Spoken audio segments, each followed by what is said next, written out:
My dad was a grain buyer with the Alberta Wheat Pool. I believe he started in 1936. Well, I do have a lot of really good memories of grain elevators. And a lot of them are related to my dad. You knew the town existed when you drove by and saw it, because every town had its town name on the elevator. The smells, the sounds, you touch the wood. You touch the wood that's been smoothed by hundreds and thousands of bushels of grain going by. You smell the air, the musty air and things. You can walk on the wooden planks. Probably no more iconic symbol of the prairies than an elevator. It's something, I guess it means something to me. You think, well, it should mean something to the future generation too.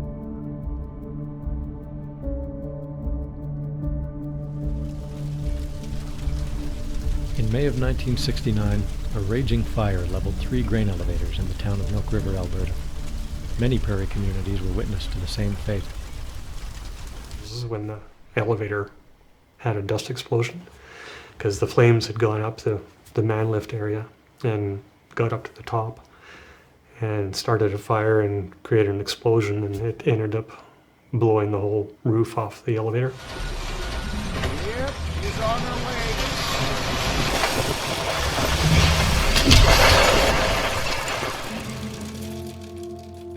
The time it takes to destroy an elevator is mere moments in comparison to the lifetime it served on the prairies.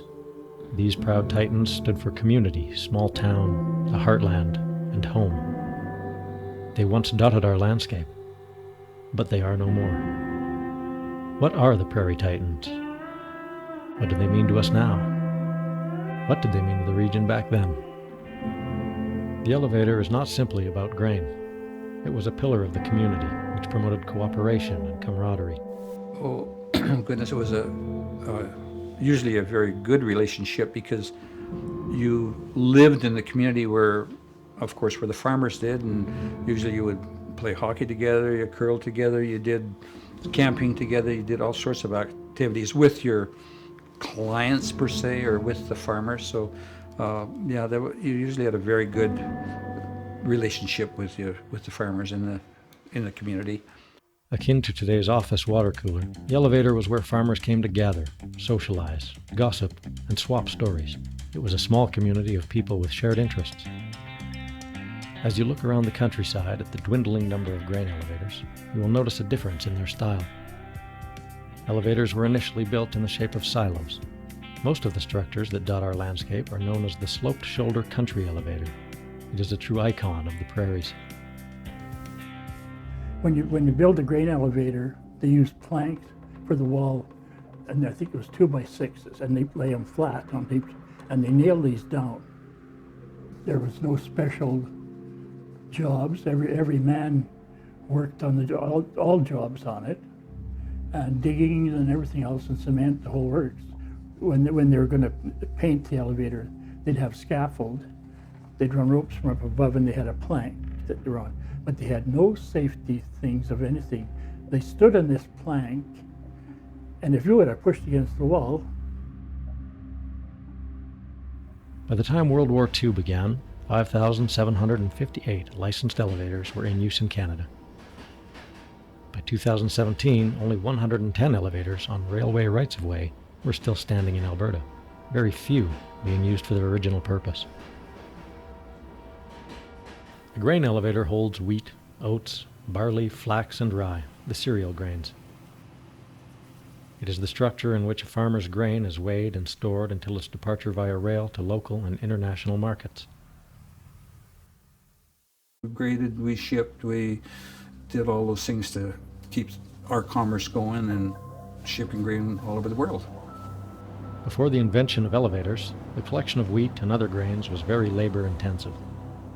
Farmers would haul sacks of grain to spots along the railroad where it was manually lifted into a rail car. When the crop became sustainable and reserves began to grow, they needed to find a method to store the loose grain until rail cars became available for transporting it. It was electric augers and electric motors that ran the leg in the elevator, but there were a few elevators back then that had what they call a big one-lung gas or diesel engine that you'd have to go in and kick it over and start it, you get chug, chug, chug, chug, chug, and that would run the elevator. But from that, of course, the augers and the annexes and that was so much nicer than the elevators that were electric. The elevator agents were members of the community and had an interesting role to play. They directed the acceptance, payment, and rejection of grain. The agents were essentially in control of the farmers' pay. It was a balancing act. They had to make money for the elevator while ensuring quality product was accepted into the facility. My dad was a grain buyer with the Alberta Wheat Pool. He really enjoyed working with the farmers. Of course, as an elevator agent or an elevator manager, you're responsible for buying grain off of the farmers and ranchers that did grow some grain in the community. And with that, you would buy it, grade it and buy it. Then you would store it, and then when you were able to, you would ship it. You know, as a kid, I loved to go along with my dad in the truck, and I would clean the elevator. And my dad would say, you know, if you want to grab that mop there. And the average work for an elevator man, maybe you'd start at 8 in the morning. It was a busy time in the fall. You'd maybe start earlier, but you can't harvest unless it's really warm. They're not harvesting early in the morning. So you're trying to accommodate the farmer, because if you don't accommodate them, there's another elevator agent just next door to you who will accommodate them. some of the winters that I went along with Dad, and it would be so cold, and my dad would be, you know, layering clothing just to stay warm. And I remember the stove in the office, and we'd stand by the stove just to stay warm. Well, we did everything from all the cereal grains: barley, rye, flax, canola, rapeseed we called it back then, winter wheat, spring wheat, durum wheat, pretty much every mustard, pretty much every type of crop that they grow today. Particularly harvest time, my dad would really take on the stresses and the pressures of the farmers. He had a lot of feeling for them. It was sort of like he knew that was their livelihood, and that the year really depended on getting the crop off. Grain elevators needed to stay current with the times. If a company elevator had reached maximum capacity, the farmer would turn elsewhere. Or, if the elevator was simply seen as too small, the railway would reduce the number of stops at that particular location. Elevator designs started changing to keep up with the growth, transforming from the traditional wooden sloped shoulder and making way for two entirely new styles, the buffalo slope and the 888 concrete silos. Perhaps the local sales representatives understand the game better than anyone. Because they changed so much, I've kind of seen how they've matured. They still take grain from the truck, from the producer, and load it in the rail cars. And some of those rail cars have been around since I started. The farmers, they're getting bigger and bigger all the time. They're almost, or most of them, some of them are a corporation. I think the producers are a lot more savvy to the price of wheat too now. They watch the futures market of what wheat is doing in December or whatever, and then they play that market intelligently, which is good. They're there to make a buck too. Now, this high throughput elevator, we can load 112 cars in anywhere from 18 to 20 hours. Speeds it up considerably. It's made it more efficient cost-wise. You know, a lot of the newer elevators are bigger.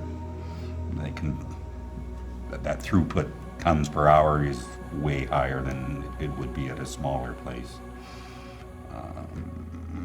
But it has its downsides too. That the smaller places were, I remember they're community places, right? You go and have a coffee, shoot the breeze with a guy in an elevator. I remember those days. I mean, life is faster paced now in all aspects, and the producers value their time too, whereas they'd have time for a game of crib back then, but nowadays they certainly don't. And that isn't something we'd have time to do ourselves anyway. So yeah, it's changed. Like with all other industries, the flour milling industry has had to stay on top of the increasing demand. The solution? Technological advancement. Parrish and Heimbecker, also known as P&H, is a great example of a company staying up to date and implementing high-efficiency modifications within their facilities. Originally built in 1906, Lethbridge's flour mill used to be known as the Ellison Milling Company. P&H purchased the facility in 1975, and while P&H keeps pace with the changing technology, they remain proud of their local roots. I'm the assistant plant superintendent. I've been in this facility 4 years, 4 and a bit. I worked for P&H Milling in Ontario for 19 years. Wheat comes in the door in our elevator and we clean it. There's rocks, stones, bits of combine, whatever in there, and we have to take that out. It's a naturally contaminated commodity.